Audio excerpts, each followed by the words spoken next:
Hello, everybody. There was a time when employees were the most valuable component of an organization. You may have heard employees are our most valuable asset, our employees are number one, even in some ways more than customers. Why was that?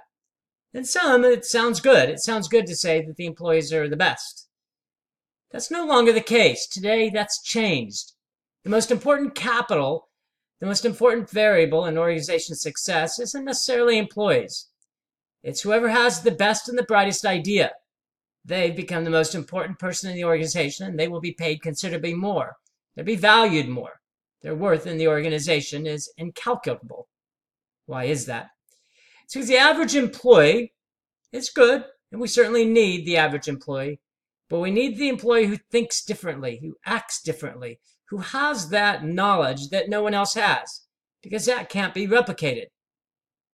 It's easy or easier to replicate the average skills of the average person.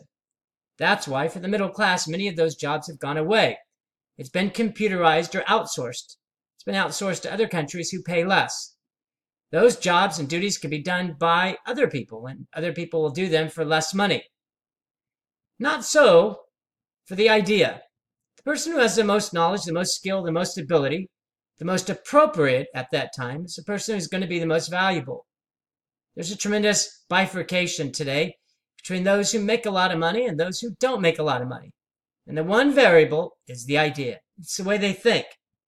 If you can think differently and think smarter, you have a better chance of being successful over the long term.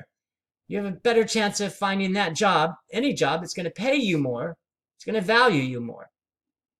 Human capital today is about the person who has the idea, the innovation, the creativity, who thinks differently, who doesn't follow the social norms of making sure that you adhere to this policy and adhere to this practice. It's a person who says that doesn't make sense, and it could make more sense doing it a different way. That's what we want in organizations today. We want something that's different. Why do we want something that's different? We want something that's different because our world is different. In the United States, there's many different cultures. One unifying culture doesn't exist to the same level that it did in the 1930s or 1950s, even in the beginning of the 1970s. It's a multicultural nation, and it's moving towards a multicultural world. You look at other countries like France and England, we're rapidly becoming much more multicultural.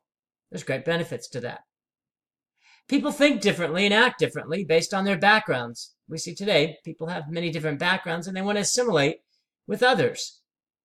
Hence, if you have an organization that thinks differently and acts differently, that is different because of the people who are included in that organization, and those people are able to utilize their mind and their heart and their soul, you have a better chance of human capital being individuals in your organizations that think just a little bit differently and create something a little bit more uniquely, one that is going to be perfectly acceptable to a more different and unique world. That is success in today's world. And that's why when we look for human capital, we don't look for the best employees, meaning plural. We look for those few employees who are just going to be a bit different than others. It's that uniqueness that propels organizations forward today, in place of, in some ways, the totality of employees within the organization. Thanks, everybody. Enjoy the day. And if there's one thing to remember, it's a different world, which requires a different way to think. Those that think differently have a great chance of being treated differently and more prosperously by the people they work for. Thanks, everybody.